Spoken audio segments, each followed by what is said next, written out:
मज़ीद सिंधी नात काफ़ी ऐं क़सीदा ॿुधण जे लाइ सब्सक्राइब कयो मैं यूट्यूब ऑफिशियल चैनल जुणेजा प्रोडक्शन।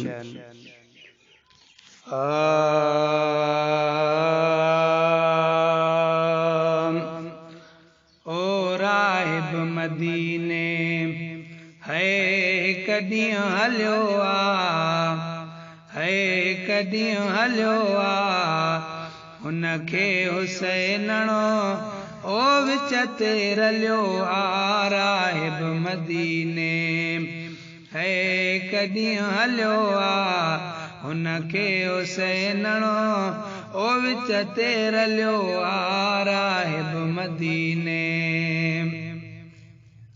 ओ हिक ॿिए सां ॿई थिया हाली हवाली वञा थो नबीअ ॾे बचड़े जो सवाली मूंखे तूं बि दुआ कर है मोटा न खाली पूरो थिए मुंहिंजो मुंहुं ओ मक़सद टलियो राहिब मदीने है कॾहिं हलियो है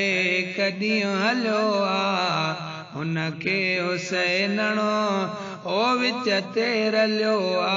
राहिब मदीने। हुसैनण चयुसि त मिठा वञ पो मिल जा वठी खास वरंदी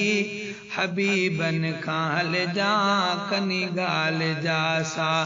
मूं सां बिसल जा मूंखे भी पतो पए ओ तोखे छा मिलियो राहिब मदीने है कॾहिं हलियो उनखे हुसैनणो ओ विच ते रलियो राहिब मदीने। बीठो नंढड़ो साईं इंतज़ार में रोई पहुतो राहिब दरबार में वॾी आस उनजे वार वार में मिलियो ॼाण मूंखे ओ ख़ुशि थी खिलियो राहिब मदीने है कॾहिं हलियो उनखे हुसैनणो विच ते रलियो राहिब मदीने। ओ मुंहिंजो घर मुहम्मद आबाद कोने आयां रे औलादी औलाद कोने फर्ज़ंद वठी ॾे बि फरियाद कोने इहो सूर आमो अवां सां सलियो राहिब मदीने। अदा घर वसाइणो वॾी ॻाल्हि आहे दाता दर्द दिल जा लुत्फ़ साण लाहे नी घर लिखियल को नसीबन में नाहे जिब्राइल मूं ॾे ओ मौला मोकिलियो राहिब मदीने हिक ॾींहुं हलियो है कॾहिं हलियो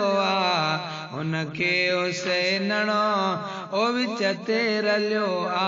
राहिब मदीने। ओ जंहिं वक़्त उनखे मिलियो ई जवाबा लॻावण ॻोढ़ा रुनू बेहिसाबा खोटी मुंहिंजी क़िस्मत खोटो मुंहिंजो भागा ईअं चई वीचारे ओ पंहिंजो रूप लियो राहिब मदीने। जेॾी महिल मोटी हलियो यारो हेॾे ॾिठाई हुसैनणो पयो रांदि खेॾे पुछाईंसि छा थियो रोवण छॾे ॾे जॾहिं तूं असांजो ओ दामन झलियो राहिब मदीने हिक ॾींहुं हलियो उनखे हुसैनणो ओ विच ते रलियो राहिब मदीने। होॾां रुअंदो आयो ॾुखारियो घणो हित सत पुटन जो बाबो बणियो आ हुसैन अंग लुकियो है रब के वणियो आ भले देस बूरल ओ तो के कं जलियो आ राहिब मदीने है कदी हलियो आ उनके हुसैनणो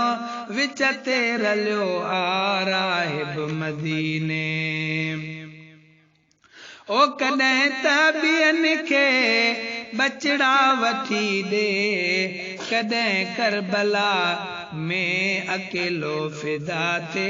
गुलामे नबी हीअं सखा कई न कंहिं ॿिए हिन घोट जे लाइ कहिड़ो वाव गुलियो आ राहिब मदीने हिकु ॾींहुं हलियो आ उनखे हुसैनणो ओ विच ते रलियो आ राहिब मदीने Recording Hafiz Muhammad Ramzan Qadri. Subscribe my YouTube official channel Juneja Production.